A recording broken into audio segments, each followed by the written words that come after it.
Well, congratulations. You've made it all the way to CD4. Here you're going to learn some of my most favorite skills: three-way calling, the importance of edification, and also the importance of events. What we want to cover right now, we've gone through the dream. We've talked about reasons why. We've talked about the importance of list building, contacting and inviting, the importance of a sense of urgency. We've talked about how to build through the cold market. What we're going to talk about now is three-way calling and the importance of edification.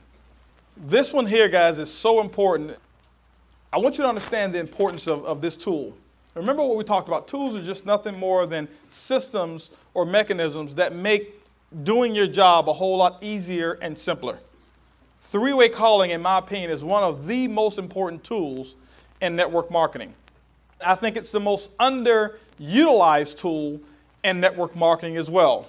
Why is that?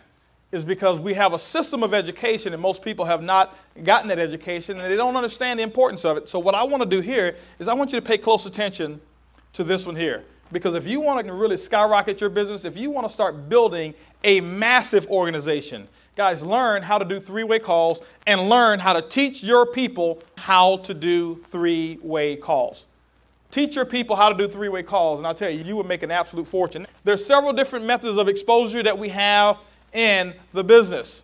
Several different methods of exposure. And I think the baseball diamond really simplifies the steps that you process a new prospect.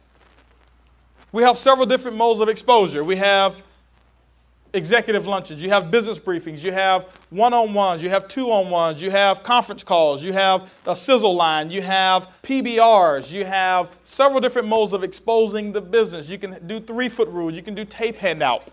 And so with those several different modes, each of those modes are very important, but that's just the method of exposure.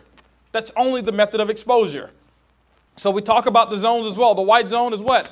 Massive exposure. That's when you should understand what your plan is for this month. How many people you're going to send to a business briefing? How many people you're going to have go through an executive luncheon? How many people you're going to do a one-on-one with? Know what your numbers are before you even start the month. I was listening to Jim Rohn and he said this.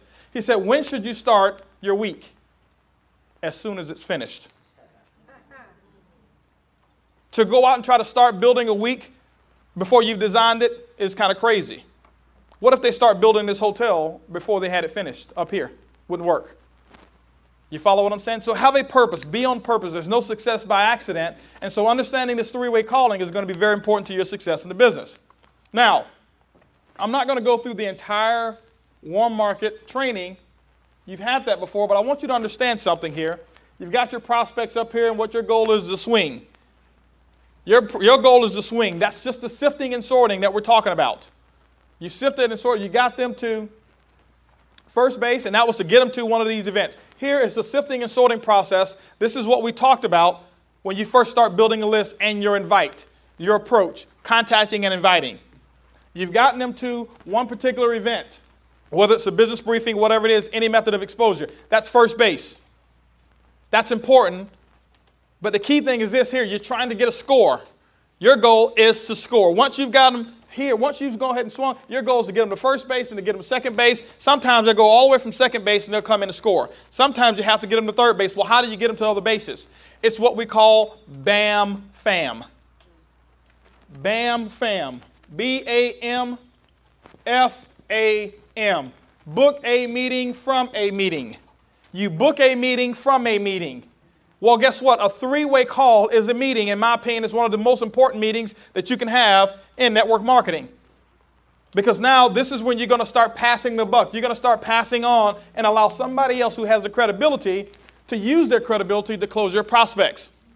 So the three-way call is very important. Let me give you a couple of elements and some etiquette on three-way calling and the importance of the edification on three-way calling.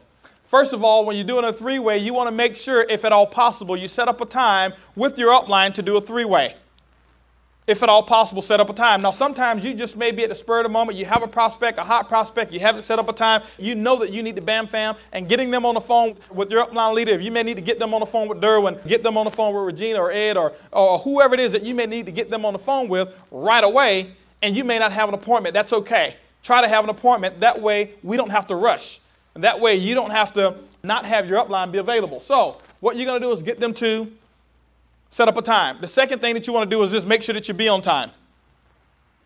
If you set up a time at 3 o'clock, 3:03 is not acceptable to call. 3:01 is not acceptable to call. Don't call at 3:05 and say, hey, listen, I've been trying to get him and I can't get him, so we're just going to have to cancel the call, because next time you try to set up an appointment, we may not be available because you've already set up a system and a habit to let us know that you're not going to honor the time that you set up. So if you can't get them, your upline needs to get a call at least 5 minutes beforehand and say, hey, listen, I have not gotten him. I'm just calling to let you know that I haven't gotten my prospect. I'm going to try to get him, and I'll call you back right at 3 o'clock if I don't get him. Or I'll call you back a minute before 3 if I can't get him. But that way we at least know where our time is going to be spent. The key thing is this, guys. It's very simple and easy to put people in this business, and there's thousands of people. Some of you are going to have hundreds, and some of you are going to have thousands of people in your group, and you're going to be doing 3 ways left and right, and you just want to make sure that your time is well spent or well invested. So honor the time. Make sure that the person has seen a presentation. Don't go from sifting and sorting to second base or to a 3-way. Don't book them to the first meeting on a 3-way call. Why? Because what you're asking your upline to do is sell the business for you. That's not our job. I don't sell the business at all. Anybody I have to sell the business to, I'll have to sell them to come to a function. I'll have to sell them to buy product. I'll have to sell them on being on auto ship, and I'm not in the sales business. I am in the business of developing and mentoring people who want to make a 6- and 7-figure income. And I can't develop somebody who I need to sell to do the things that's required to build a business. Make sure that they've been exposed to the business. Why? Because I don't want to get on and have to talk about the products and services that we market. I don't need to get on the business and have to explain to them for the first time that we have a cold market program, an ad program. I don't want to get on for the first time and have to explain the different industries that we participate in through our company. That's not what I want to do. The purpose of a 3-way call is for somebody else that you've edified to validate what they've just heard. Remember I talked about social proof? People need social proof. This gives them the social proof that somebody else is doing it, somebody else is having success, and that we have a testimony. Now, edification. You want to make sure that you've already edified your upline or whoever's doing the 3-way call for you, and it always is your upline. Never cross-line, never somebody in your success team as well. It's always upline. Let me share with you what I call the edification triangle. The edification triangle. And then we'll get back to the process of edification. If you look here, this is a triangle. This is you. This is your prospect. And this is your expert or your upline. I want you to understand something. Well, why is it important for you to get validation? Because people who know you personally, they know you. That's the problem. That's the problem.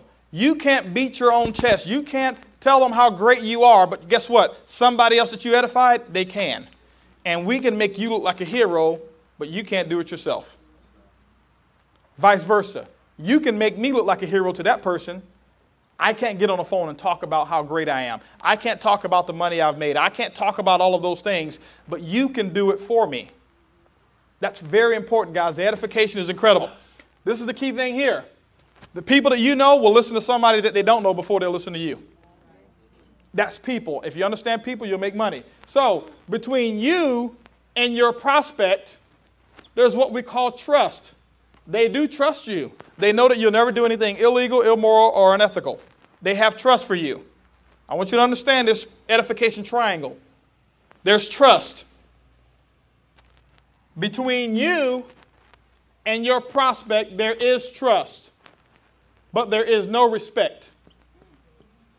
They don't have the respect that you can help them make a 6- or 7-figure income because they know that you just borrowed $200 from them 2 weeks ago. You follow what I'm saying? Does that make sense? They don't respect your ability. That's why people say, well, I've been trying to get them to a meeting and they aren't coming. That's why you are trying to sell them and they already know that you're 2 months behind on Visa. They already know that you had this repossessed. They already know that stuff. And they're like, man, if she was making so much money or he was making so much money, why did they borrow some money from me? So they don't have any respect for you in that sense. They understand even if you're doing okay right now, but they know your past. See, I couldn't sell the people, or I couldn't present and tell the people how great the business was, even after I had made a lot of money in this industry, because people knew what my past was. They knew what my past was. That's what they remember. You follow what I'm saying? But they do have trust for me. They know I wouldn't put them in anything bad. They don't have any respect, but they do have trust. Between you and your expert, based on how you edify them, there is no trust, because they don't know that person from Adam. But there is a lot of respect, because of the things that you have said about your expert. Before you put a person on a three-way call with your upline, make sure that you've edified. Now, you edify their accomplishments and the people that they've helped in this business. You edify their accomplishments and the people that they've helped in this business. Does that make sense to you? So if I'm putting a person on the phone, and let's just say here I got Derwin, and Derwin is my upline. Or I'll just give you an even better example of what I've actually done and how I've actually, the exact things that I've said. I'm putting people on the phone with Brad. Before I get Brad on the phone, I remember I've already established my appointment. He knows exactly what time I'm calling. I let them know. I say, hey, listen, I'm BAM-FAMing. They went to an appointment. They liked what they saw, but they didn't make a decision. Great. I tell you what. You know, I was talking to Brad. This guy's absolutely phenomenal. This guy went from $35 in the bank to over $300,000 in cash in his bank after he paid all of his bills in just 1 year, 12 months in this business. He's a multimillionaire helping thousands of people, and his goal is to help 100 people become a millionaire. I've already been selected as one of them, and we're looking for some other people. Brad told me that if I found somebody who was sharp like you, he'd take 5 minutes of his time and see if he can talk to you and tell you what he's doing to develop these millionaires. Do you think that person has some value for Brad's time now? See, they don't understand who Brad is, or they don't understand who you are or who your upline is until you say it. They don't understand anything about his past. All they know is the good things that I just told them about him. Does that make sense to you? That's all that they know. And so what I'll do then is this. Great. 3 o'clock. I'll give you a call. I actually call you 5 minutes to 3. We'll see if we can get 5 minutes of his time. They've already been exposed to the business.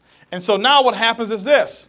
I'm going to get them on the phone with Brad. This is what's happening, guys. This is incredible. This is why three-way calls are so incredible. They've got the trust for me, but they don't have respect. They don't have trust for Brad, but they've got respect. Now we've got trust, plus we've got respect. That's going to equal success. Every single time, if you do it right. That's the edification part. I'm going to build him up. I'm going to let them know, hey, he's a very good friend of mine. He's got a large organization. His time is very, very valuable. And I don't know if he can give you 10 minutes, but I'm sure I can probably get 5 minutes. I'm building up his time. I'm making it seem like, hey, listen, this is going to be an honor, because it is, to speak to my upline or the person who's helping me build a business. Let me share something with you. It doesn't have to be a diamond. It doesn't have to be a platinum who you edify like that. Guess what? It can be your upline director. If they've helped you pop an ad in the paper, if they've helped you close a person, if they've done a PBR for you, guess what? That's the person who's helping you. Once upon a time, I was a director. People couldn't edify me as a platinum, but they edified me just like I was a platinum. You follow what I'm saying? It's not the pen that you edify, it's the person. It's the person that you edify. You edify the person. Now, so I've already done my edification. Don't get on the phone and then start the edification, because I don't want to hear a 2-minute thing on how great I am. Edify before you get on the phone with me. And then when you get them on the phone, this is how the phone call goes. Hey, Brad, thanks a lot for giving me this opportunity to talk to my prospect or to talk to Greg. Brad, I know your time is very, very valuable. Greg's excited. He saw the plan. And you know what? His major concern was the amount of money that could be made. Or his concern was that he'd been in network marketing before and really wasn't able to build it, wasn't plugged into a system. Greg, I want you to meet Brad Hager. This is my upline. This is number one income earner in the company. I've told you a lot about him. Greg, I want you to meet Brad. Brad, I want you to meet Greg. And I shut my mouth. I shut my mouth, and I don't say one other word at all. Zero, nothing whatsoever. Well, why is that? Who's the expert here? My upline. I'm not edifying me, I'm edifying him. As soon as I start to talk before I'm spoken to, what I'm saying is that he's not the expert. You need to be listening to me. And so what he's saying is not important. Because most of you are on the phone, especially the brand new people, you're so excited and you're thinking, oh, you know what? I hadn't heard him talk about the ad program. You didn't tell him about, you didn't tell him about this particular product. You didn't tell him about how you can save money on travel. You didn't tell him about this and that. Because, see, you're on one wavelength and we're on a whole nother one.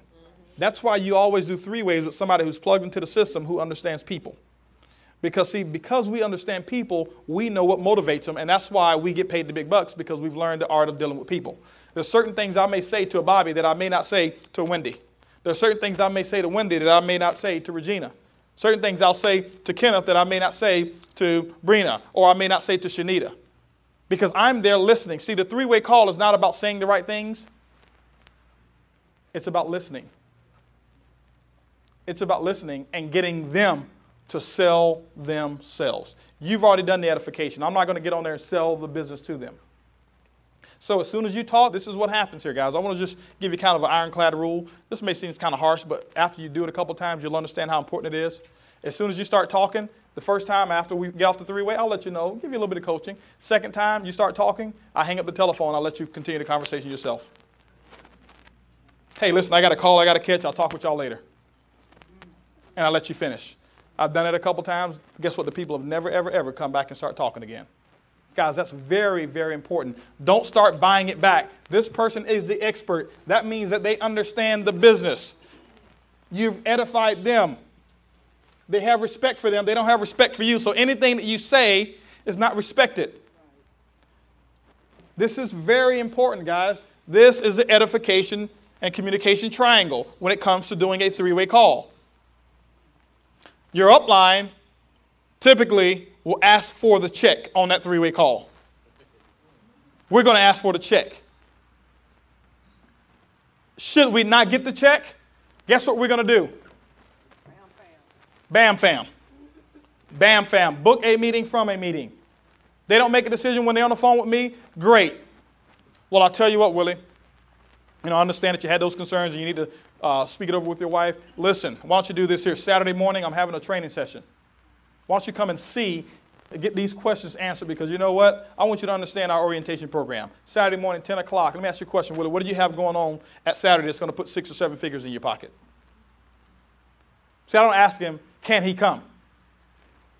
How many of you made your own decision to come? I don't ask a person, can they come? There's no bondage. None of you are in jail, except from 9 to 5. But anyway, just kidding. So I'm not going to ask him, can he come? Willie, what are you doing at 9 o'clock Saturday morning that's going to put 6 or 7 figures in your pocket? Nothing. Nothing. What are you doing? I'm telling you guys, learn these phrases. You wonder why the 3%ers make all the money? It's because we understand how to communicate with people. I know how to get the right answer from Willie. Willie, what are you doing Saturday morning that's going to put 6 or 7 figures in your pocket? He may have golf planned. But if I ask him, well, Willie, do you have anything planned for Saturday morning? Yes, I got golf. But I'll say, Willie, what do you have planned that's going to put 6 or 7 figures in your pocket? Nothing. Great. Willie, Saturday morning, 9 o'clock, this is where you need to meet me. I want you to see our orientation and our training program. It's going to blow you away, and you'll understand why so many people in this company are making money. 9 o'clock, be dressed sharp. I want to introduce you to some people. You will be there, won't you, Willie?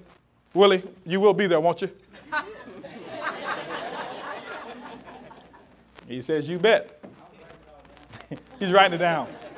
Did you write down, you bet?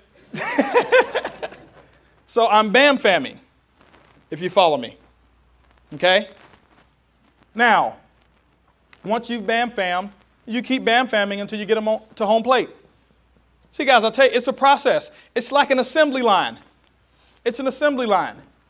That's all. It's a pipeline. That's all it is. We can call it a baseball diamond. You can call it a pipeline. You can call it an assembly line. Guess what? When you start a process of an assembly line, they start with the raw materials, with the base, with the frame of what's going on. The frame of what's going on here is you're sifting and sorting. You're finding out if that person is looking for an opportunity.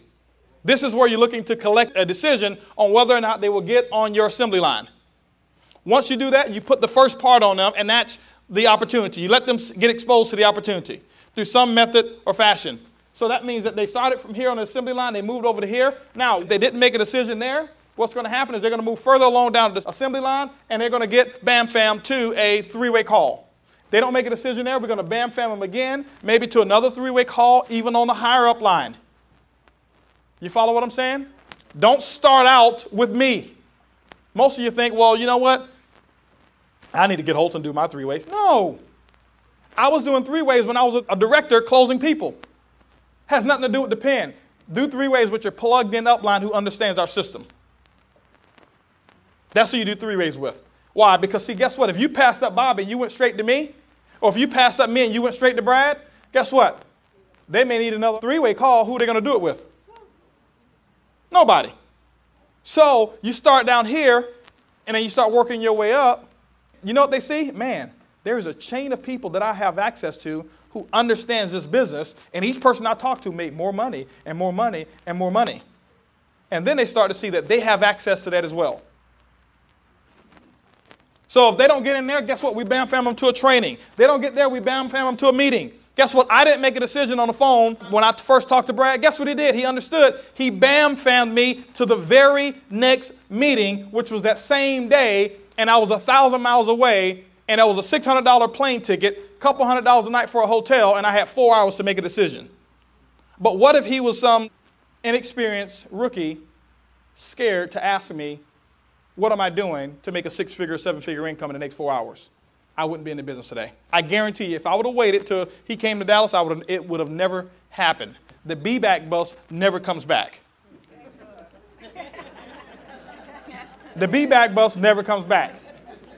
Well, you know what? I'll be back. I'll just come to another meeting. The be-back bus never comes back. And so I wouldn't, and you wouldn't be here either. But I was so glad that he had the fortitude to say, hey, what are you doing today? Why don't you come meet me today? I had 4 hours to be there. I made a decision quickly. Okay, I'll do it. Went, saw the plan. He bam fammed me. I didn't even sign up when I was there. I wanted to play hard to get, like I'm some big shot. Guess what? They bam fammed me again with Ron Goals. Hey, listen, Holton, when you get back home, I know you got a couple people that you want to talk to. Why don't we do this? Let me talk to you and those couple of people and tell them what you just saw. I gave an appointment. See, successful people honor their appointments. So if I book the appointment, guess what? I got to honor it. Now he bam fammed me. Now guess what he's got? Not only me, he's got my group to talk to. If I don't do it, they're going to do it. So I got to do it anyway. The pros understand this stuff. The professional people understand the art of bam famming. Ron Goals talks about it. How many of you have ever been to a dental office, walked out of there, and they didn't schedule your next appointment? Never happened. They understand bam famming. Before you leave, they'll hit the security on that door and won't let you. Hold on for a second. I went and got a root canal recently. While I'm in the chair, the lady comes in there. Hey, listen, your next appointment is going to be this here date. What time is going to be better for you? Morning or afternoon? Guess what they do? People in the dentistry business, they have classes, training on how to bam fam. It doesn't happen by accident. This is all on purpose. All of this is on purpose. You bam fam. You book a person from a meeting to a meeting. Three-way calling, very important. As many prospects as you have going through your pipeline, guys, you should be three-waying like crazy. It's real easy to sponsor people. You know why some of your businesses are not growing to the degree of what you want them? Because you are not disciplined. Is it that you don't know how? All the information that I'm teaching you right now, all of you know how to do it already. You're just not doing what you know how to do. You'll get started here at home plate. You'll go to first base. You get so excited because they showed up at your business briefing or they showed up. You think you've already scored because they showed up. It's nowhere near over. They showed up, and guess what they'll tell you? Oh, this looks real good. Man, this is awesome. I think I'm going to do it. I'll get back with you. You say, okay, great. Awesome. Here's my phone number. Get back with me. That's a rookie way to handle that. What you do is this. Great. Nicole, I work by calendar. I'm sure that you do as well. My time is valuable, so is yours. I know you want to get back with me, but let me see when you can. I'll take out my calendar. It's a Thursday business briefing. Great. I'll tell you what. I've got tomorrow and Saturday open. Which day is better for you? Friday. Friday, I've got 2 times available, morning or afternoon. we do morning, we'll do 10 o'clock tomorrow. Afternoon, we'll do 4 o'clock Friday. And I only have about 15 minutes to go over some things here. Which time can we do, 4 o'clock or 10? I give them, it's called the alternate close. I let them choose one. Either or. Either or. You give them two options, they have to choose one. People are conditioned to make a decision based on the options that they have. How many of you have ever gone to a buffet that didn't have lobster and say, hey, listen, can I have lobster? You don't say that because that's not your options. You choose what's on the menu. I always provide a menu. Here, 10 o'clock or 4 o'clock, that's the menu. That's what you're going to choose from. Great. Let's go ahead and take out our calendars and let's mark that. Wow, what a concept. You mean to tell me you take out a calendar when you BAM famming? Absolutely. BAM famming without a calendar is almost certain to end in disappointment.